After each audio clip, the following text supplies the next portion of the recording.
Deuxième édition en 2012 du Supine la Grande Motte. Cette année, ça a été un petit peu structuré pour permettre d'avoir non pas une découverte, mais des initiations encadrées de façon à ce que les personnes qui viennent aient une vraie découverte accompagnée du paddle et qu'ils puissent progresser. Et l'idée, c'est de leur donner envie d'en refaire.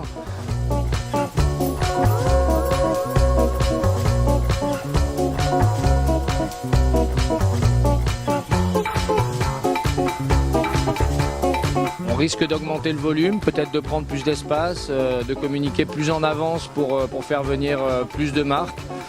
Voilà, il y a plein de choses à faire et c'est tellement amusant et accessible que voilà, la limite, c'est l'imagination qu'on mettra derrière.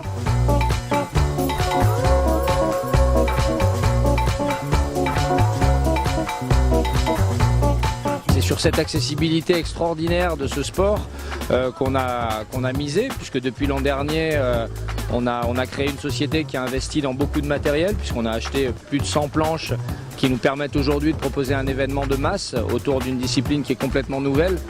Je pense qu'aujourd'hui, on est à peu près les seuls au monde à pouvoir organiser un événement de la sorte. C'est là-dessus qu'on a misé, c'est le fait qu'à 3 ans, des enfants s'amusent avec des planches. On a des planches gonflables pour des petits enfants qui sont prises d'assaut depuis hier. Et qu'on a aussi des seniors de 80 ans qui sont venus faire du paddle.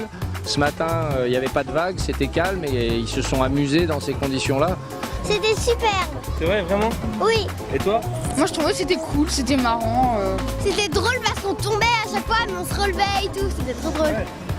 Et toi? C'était trop cool. Pour nous, c'est la porte d'entrée de la glisse, vraiment. Parce qu'en 3 minutes, quelqu'un qui n'est jamais monté dessus, il commence déjà à avoir des sensations et à s'amuser. Voilà le pari qu'on fait sur l'avenir, c'est que c'est un sport qui ne va pas être un effet de mode, mais qui va réellement se développer.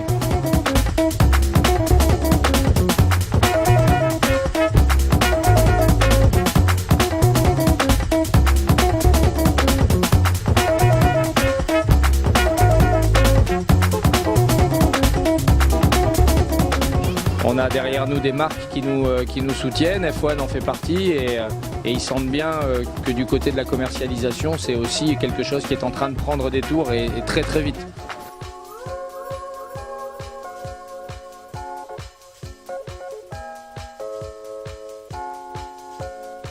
Cette année, tous les ateliers d'initiation se font avec du gilet, du leash, des moniteurs diplômés qui encadrent.